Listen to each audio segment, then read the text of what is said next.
All right, let's talk about Qualcomm's newest chip. The name, well, the name's a little confusing, not gonna lie. But what this thing does, oh, that's crystal clear. It's basically the answer to a question I bet every single one of us has asked when phone shopping. And that question is, do I really have to drop over $1,000 to get a great phone? Because let's be real, it feels like every single year those flagship prices just keep climbing, right? It's like the best tech is always just a little bit out of reach.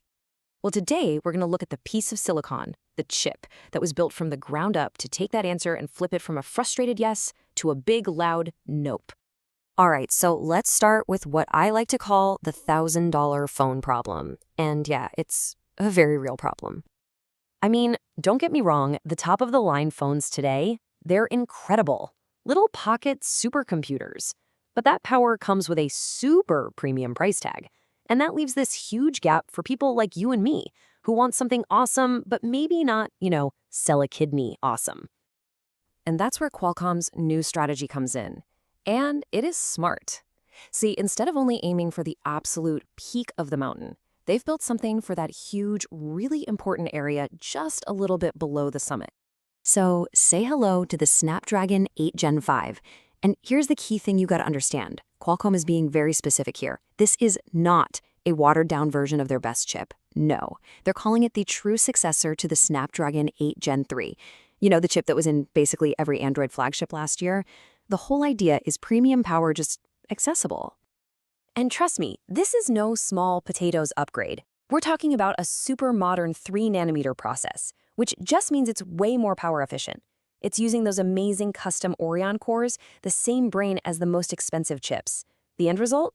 A whopping 36% jump in CPU performance over last year's flagship.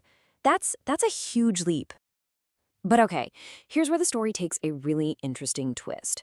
Because Qualcomm didn't cook this thing up all by themselves in a secret lab. Nope, they had a partner, a co-pilot right from the get-go.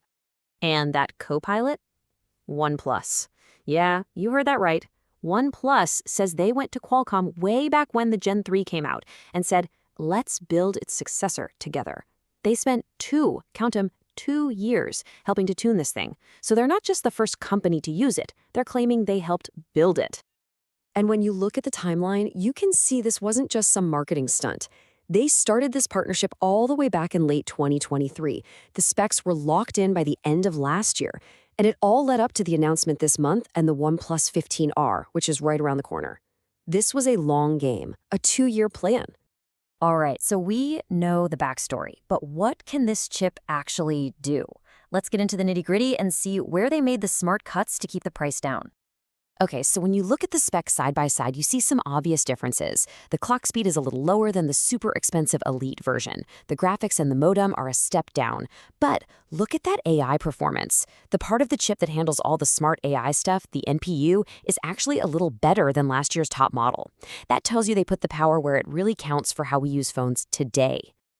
So what does that mean in plain English? Well, here's what you keep. You keep that awesome Oryon brain, the powerful AI for all the cool new features, and a modern image processor for your camera. Plus, you get Wi-Fi 7. And what do you give up?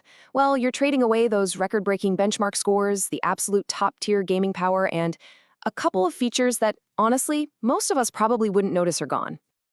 In this chart right here, this tells the whole story. This is the biggest, most strategic compromise they made. Graphics.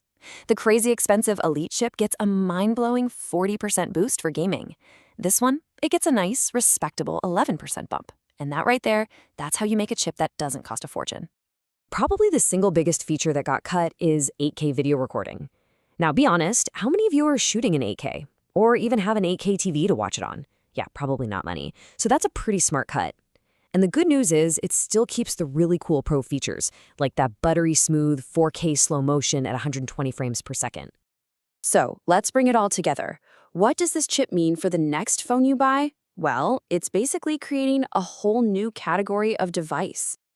Remember the term flagship killer? Well, this chip is bringing it back in a big way. We're talking about the rise of the value flagship.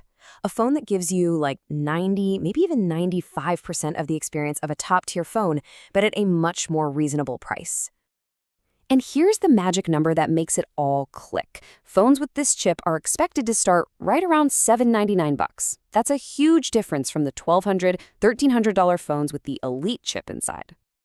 And listen, this isn't just a OnePlus thing, they're just the first ones out the door. We already know that brands like IQO, Motorola, and Vivo are all jumping on this train.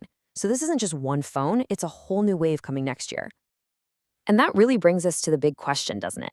In a world where phone prices just seem to go up and up, have Qualcomm and OnePlus found the new perfect middle ground? Is almost the best actually the new perfect for most of us? It's a really good question to ask yourself next time you're looking to upgrade.